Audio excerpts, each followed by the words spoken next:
जैसे two plus two इसका 4 होता है ना, ऐसी माइनस प्लस माइनस इसका 2 क्या होता है केमिस्ट्री में? हाँ,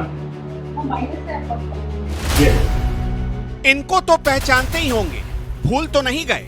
देश के महान गणितज्ञों में अगर सबसे पहला नाम लिया जाए तो इन्हीं का लिखा जाता है।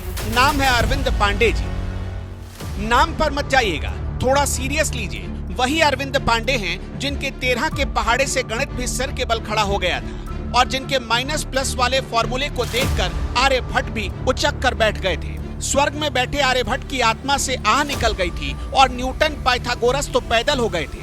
हाँ, ये वही अरविंद पांडे हैं। जैसे टू प्लस टू इसका 4 होता है ना, ऐसी माइनस प्लस माइनस इसका 2 क्या होता है केमिस्ट्री में? हाँ, ये बताओ। चलो, ये केमिस्ट्री का हो गया, केमिस्ट्री का हो गया। मैथ में आ जाओ, माइनस प्लस माइनस इसका 2। बगल में बेचारा अधिकारी पांडे जी का ज्ञान सुनकर अंदर ही अंदर सिर पिट रहा होगा। कहाँ फंस गए? तो जाकर तमाम जो सरकारी स्कूल हैं उसमें रियलिटी चेक भी करते नज़र आते हैं, टीचर उससे उनके फॉर्मूले जानते हुए नज़र आते हैं। सर, एक छोटा सा मेरा आपसे सवाल है, तमाम जो दर्शक हैं वो जानना चाहते हैं, कहीं आपका भी थोड़ा बहुत रियलिटी चेक जानना चाह रहा हूँ। सर, 13 का पढ़ा सुना दीजिए। क्या चीज़? सर, 13 का पढ़ा सुना दीजिए। मैं प्रैक्टिकल या वर्कशॉप नहीं चलाता हूँ, ठीक है ना। मैं प्रयोगशाला नहीं चलाता हूँ। जब प्रयोगशाला चलाऊँगा, अभी शिक्षा मंत्री हूँ, मैं शिक्षा मंत्री का काम कर रहा हूँ। नेताजी उत्तराखंड के गदरपुर से विधायक हैं, इसलिए रगों में गदर मचाना तो बचपन से ही शामिल है। वैसे गदरपुर विधायक कम और खनन के सौदागर के नाम से लोग इनको उत्तराखंड में ज्यादा पहचानते हैं। वैसे भले ही गदर मचाने के चक्कर में खुद की फजीहत क्यों ना हो जाए, नेताजी कभी पीछे नहीं रहते। अब देखिए ना नेताजी का हाल ही में दिल्ली परिक्रमा से लौटे। सुनने में आया है कि देश के गृह मंत्री अमित शाह से मिलने गए थे। ना, कोई सियासी मुलाकात नहीं थी। पब्लिक बता रही है कि नेताजी इन दिनों भारी बेरोजगारी के दौर से गुजर रहे हैं। इलाके में पब्लिक मारने दौड़ती है और खान और खनन के पट्टों को प्रशासन के लोग बंद कराने पर तुले। ऐसे में बेरोजगारी तो छाएगी ही, नेतागिरी और खुदाई दोनों दुकानों पर ताला लगने का संकट खड़ा हो गया है। तो इसी बेरोजगारी को दूर करवाने की पैरवी लेकर दिल्ली देश के गृह मंत्री अमित शाह से मिलने पहुंचे थे। तो क्या हुआ, पांडे जी की बात बनी या नहीं बनी?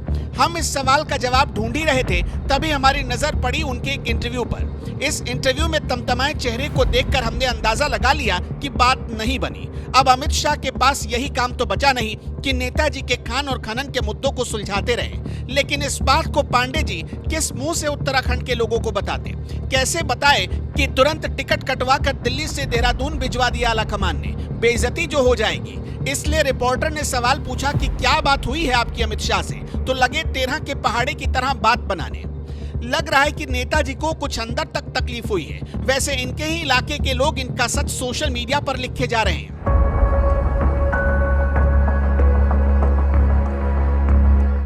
पांडे सर को लगता है कि सियासत भी उनके 13 के पहाड़े और माइनस प्लस वाले फॉर्मूले जैसा ही है, जहां योग्यता आधार नहीं होती।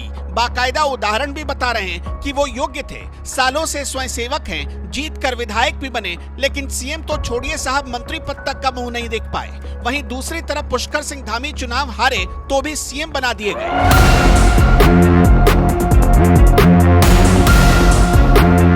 अमा रहने दीजिए पांडे जी, आपकी बातों से सीधा जलने की बू आ रही है। एक नए और यंग चेहरे को सीएम बना दिया गया और आप जैसे मठाधीशों को कोई पूछता नहीं तो लग गई आपको मिर्ची। क्यों नहीं पूछता, इसकी वजह तो आप भली भांति जानते हैं। स्वयंसेवक के नाम पर खनन के पट्टे लेकर बैठे हैं, पहाड़ को खोद कर खोखला कर रहे हैं और अपनी जेब भर रहे हैं। कौन नहीं जानता आपको?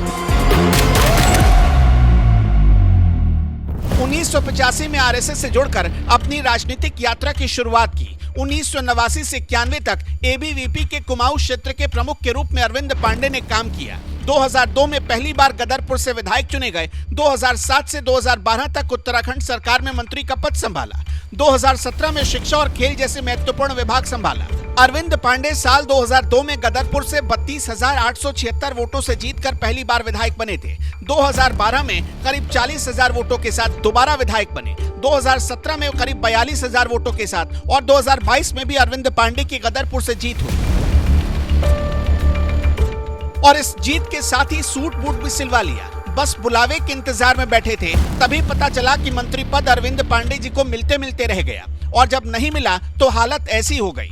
अब तो इनके इलाके की जनता भी इनसे त्रस्त आ चुकी है। गदरपुर के जिन लोगों ने इनको विधानसभा भेजा, उन्हीं लोगों की नजर में ये गिर चुके हैं। सिर्फ अकड़, लोगों से हिंसक व्यवहार और बिना सोचे समझे बड़बोले बनने की वजह से। और सबसे बड़ी वजह तो भ्रष्टाचार और घोटालों से इनका चोली दामन वाला रिश्ता है। साल 2018 में इनके ऊपर फर्जी खनन घोटाले का आरोप लगा। साल 2021 में कोविड फंड के दुरुपयोग के आरोप लगे। आरोप लगा कि त्रिवेंद्र सिंह रावत का इनको शह मिला।